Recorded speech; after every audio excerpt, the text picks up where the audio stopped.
বন্ধুরা, এই ঘাটকোল পাতা নিয়েছি। এটাকে অনেকেই খারকোলও বলে থাকে।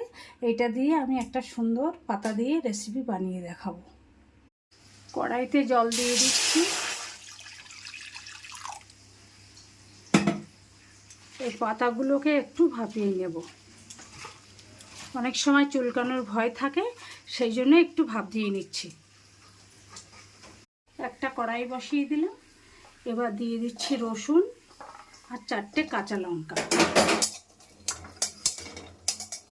রসুন কাঁচা লঙ্কাটা ভাজা ভাজা হয়ে গেছে, তুলে নিচ্ছি। এবার পাতাটা বেটে নিচ্ছি।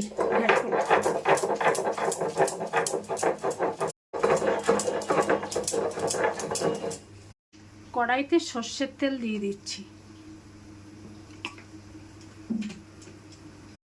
এবার কালো জিরে আর শুকনো লঙ্কা দিয়ে দিচ্ছি ফোড়নে। ঘাটকোল পাতা বাটাটা দিয়ে দিচ্ছি। পরিমাণ মতো লবণ দিয়ে দিলাম। ঘাটকোল পাতা বাটাটা আমার হয়ে গেছে। এবার একটু গোলমরিচ দিয়ে দিচ্ছি। গোলমরিচের গুঁড়োটা দিয়েই নামিয়ে নেব।